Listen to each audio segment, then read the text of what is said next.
Bonjour et bienvenue, voici notre tour d'horizon économique, géopolitique, énergétique et boursier. Nous sommes le jeudi 7 mai. Pour comprendre comment tourne la planète finance, c'est sur l'inforruptible et nulle part ailleurs. Et la chronique du jour, je vais l'intituler La bulle des dot-com, la montgolfière de l'IA. Alors j'aurais pu trouver peut-être un autre titre comme Séoul se défoule. Car ce matin, en effet, nous avons assisté à un crack à la hausse à la bourse de Séoul, qui a gagné plus de 9% et qui porte à plus de 90% sa hausse depuis le 1er janvier.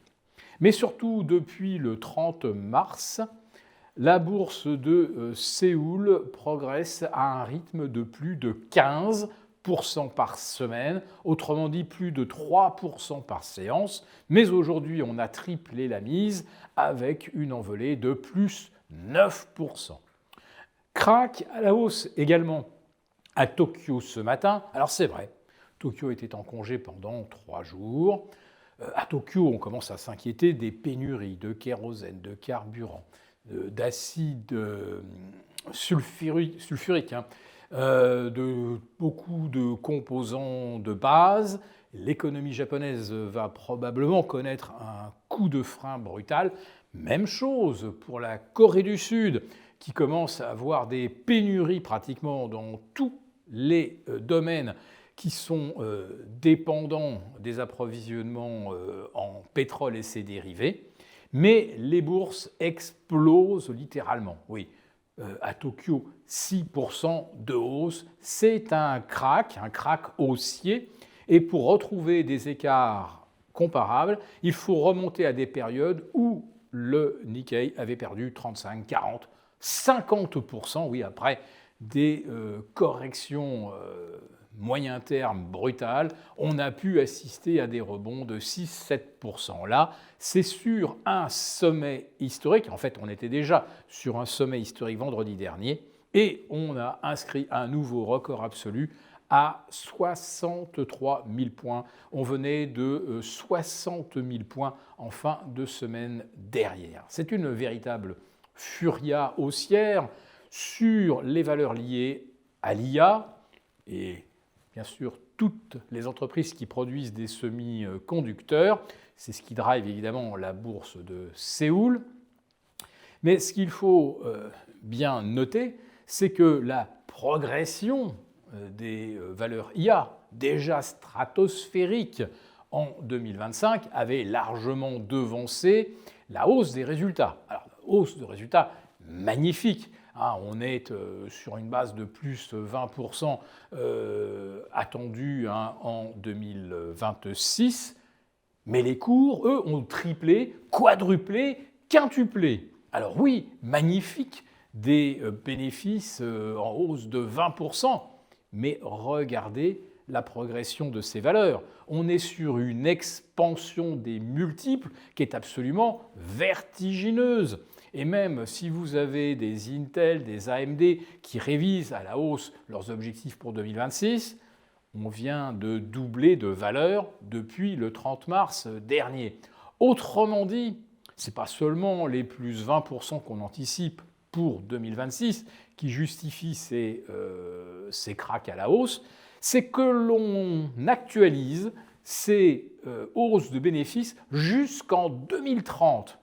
Alors c'est vrai que les investissements, les CAPEX dans l'IA d'ici 2030 donnent le vertige.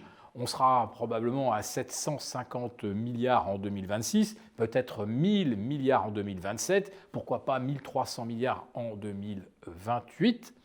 Mais en réalité, les bénéfices ne vont pas pouvoir continuer de croître car les capacités de production sont en train de s'accélérer. Et moi, je m'attends à ce que les Chinois fassent une annonce dans un avenir très proche où ils vont également se mettre à produire des puces de très très haute capacité et dans des quantités colossales qui feront évidemment baisser les prix.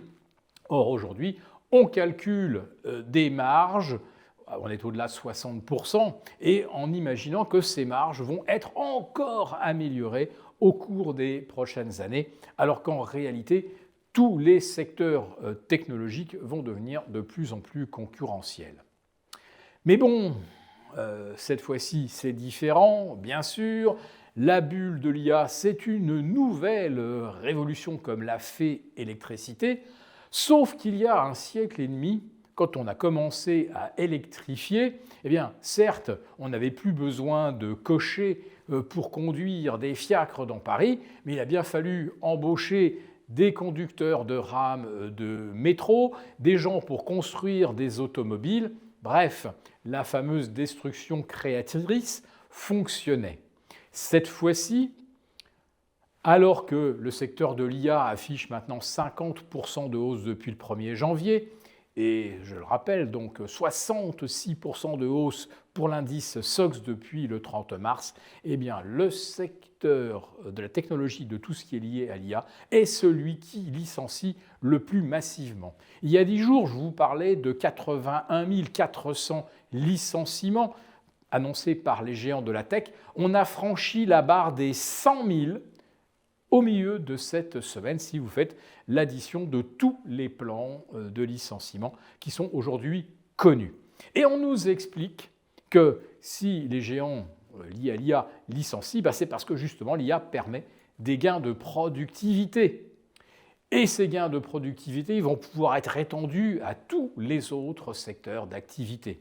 Alors si le secteur qui est en plus forte croissance est déjà celui qui licencie le plus, imaginez ce qui va se passer quand on va améliorer la productivité dans des secteurs qui, eux, sont au contraire en récession à cause de l'envolée du prix des carburants, du kérosène, de tous les dérivés pétroliers, sachant qu'en plus, il va falloir reconstituer les réserves stratégiques. D'après certains calculs, celles des États-Unis seront vides le 4 juillet prochain, une date plus qu'emblématique.